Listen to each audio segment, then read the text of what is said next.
Greetings, 4 p.m. East African time. Karibu sana. This is News Now. I'm yours truly, Stanley Nyaringita. Let's take a look at the headlines.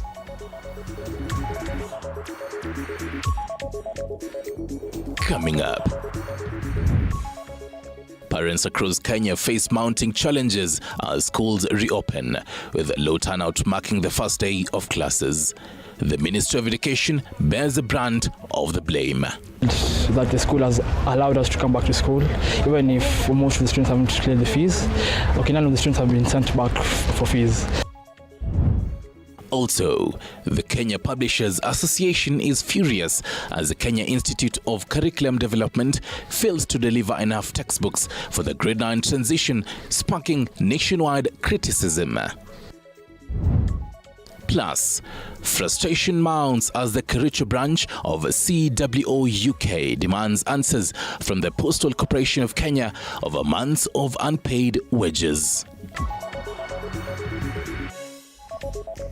Right, thank you for choosing us. Now, a significant shortage of textbooks in Kenyan bookstores has been linked to delays in content dissemination by the Kenya Institute of Curriculum Development, KICD. Kieri Kamau, chairperson of the Kenya Publishers Association, that is KPA, explained that the delay resulted from a review by the Presidential Reforms Committee on Education, which assessed the textbooks used by CBC students. Kamau confirmed that the full content will be released by February. This comes amid mounting concerns from school heads and parents of a growing lack of books, particularly for students in grades 4 through 9.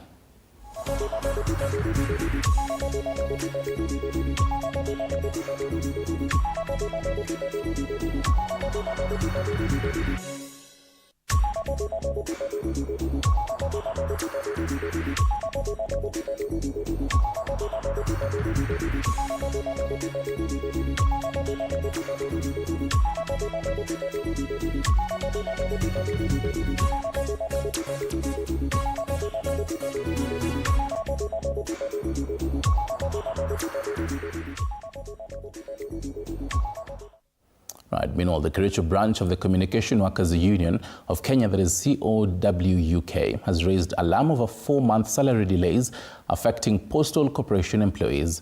Branch Secretary Gilbert Rob highlighted the financial struggles faced by postal workers, with many unable to meet basic needs such as rent and school fees. Rob called for immediate intervention from the National Union headquarters, led by General Secretary Benson Okwaro, urging stakeholders to prioritize the welfare of workers. He warned that continued delays could severely impact both employees' livelihoods and the Postal Corporation's operation.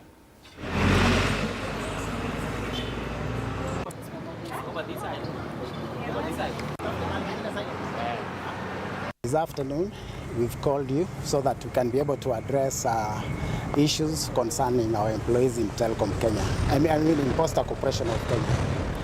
Our staff have gone through a lot because of salaries which have not been paid.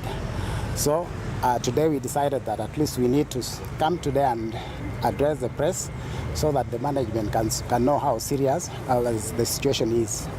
So today we want to address we want to demand an immediate payment of salaries of staff in Postal Corporation of Kenya. So we, the Kericho branch, standing here, and the communication is that Kericho Branch Communication Union, we are representative of Communication Workers Union, who are representing workers of Postal Corporation of Kenya. We wish to formally address the ongoing issue of delayed salary payment, which has significantly impacted on our members.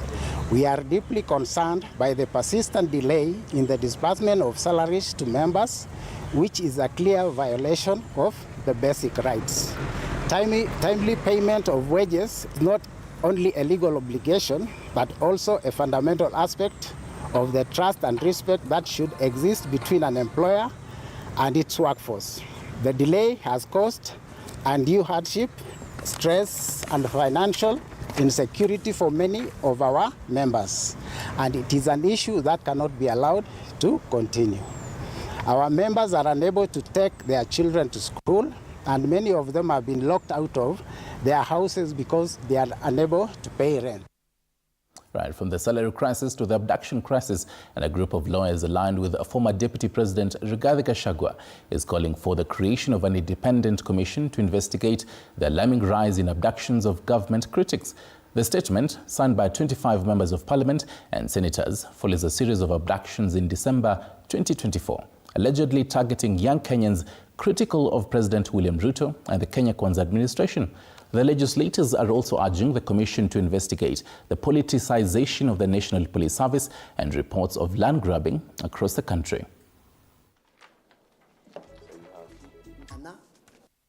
We have repeatedly raised alarms over a series of abductions that have predominantly affected young individuals.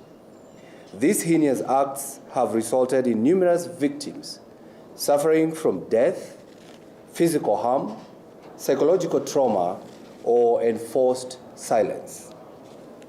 Despite these alarming reports in the public outcry,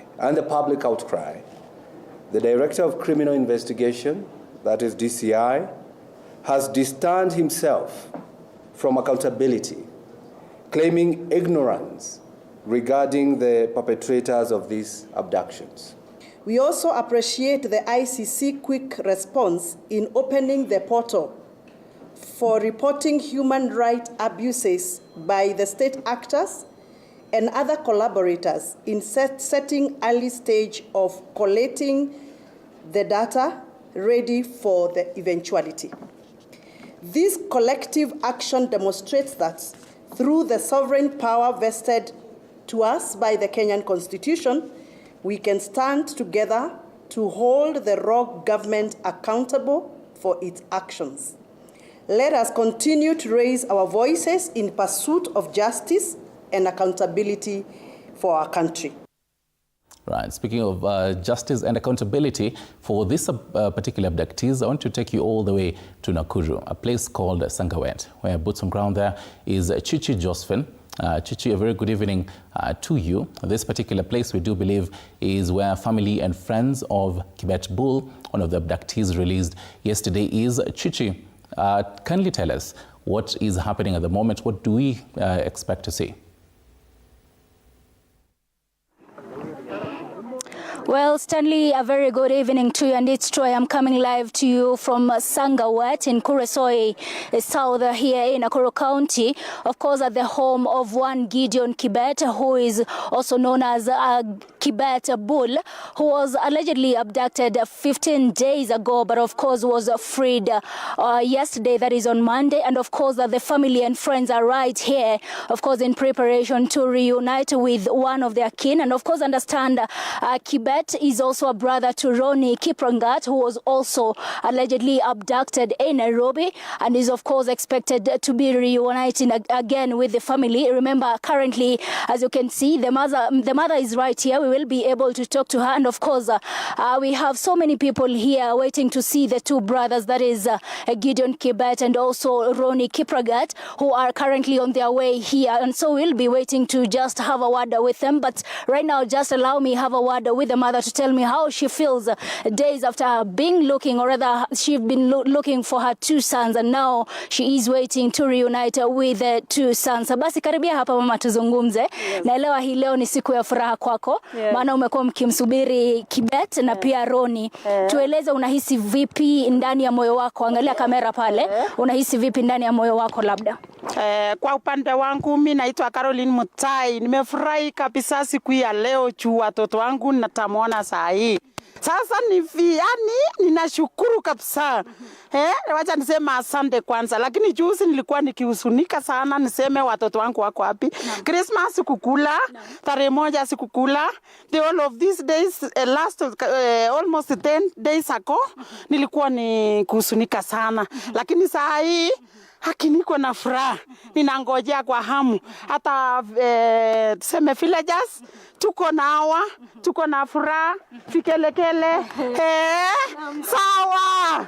Nakuona umefurahi. Labda siku ambazo huko ukijua wanao wako wapi, kulikuwa vipi nyumbani, kulikuwa vipi, hali ya nyumbani ilikuwa vipi? Hali ya nyumbani, villagers tulikuwa hapa asubuhi, jioni tukisema watoto wako wapi.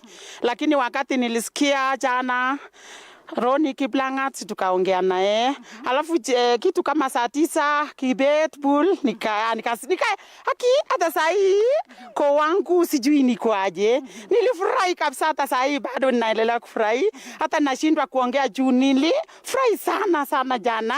Sasa tulirukaruka na villagers, tulirukaruka na mapastors. Labda maana inakisiwa kwamba labda walikuwa wametekwa nyara. Hali hiyo inakufanya uhisi vipi kama mzazi labda? Wakati kutekwa nyara, sikuwa nikiamini ni kweli.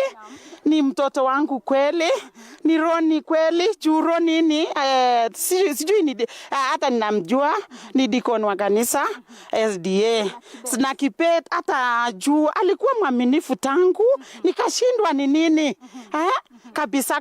Wakati huu tunaelezwa wako barabarani, je, kuwapokea kwako labda wakati ambapo utakuwa ukiwapokea itaashiria nini katika maisha yako? Saa hii hata ninashindwa ni nini, nashindwa kusema. Wacha tu wafike, alafu mtaona vile niko. Sijui nitapita hewani, sijui nitafanyaje. Kabisa. Furahi pia.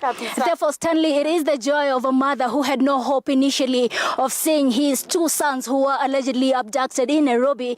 But of course, right now they are just waiting to reunite with one of their kin, or rather 2 of their kin, allegedly abducted and were freed yesterday. But remember, according to the reports we have, is that yesterday, that is Kibet Bull was released, or rather was seen at Luanda in Vihiga County, where he says he found himself right there. He did not know how he got there, but it is an information we will be getting to know deeper from Kibet himself, and of course from Roni, who was of course later was freed in Machakos. But of course it's a story that I am keeping an eye on.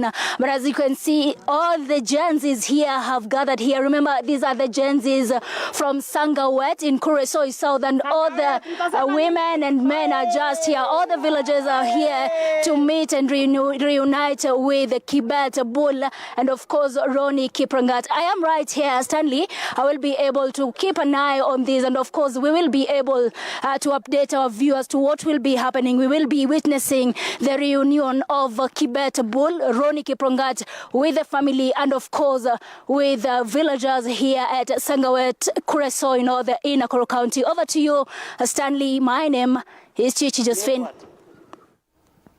All right, thank you very much, Chichi Josephine, for that. Definitely joy of a mother as well as family and friends. Who abducted them? One of the biggest questions we'll be seeking to answer to you in our subsequent bulletins at 7 and 9. Right now, though, let's get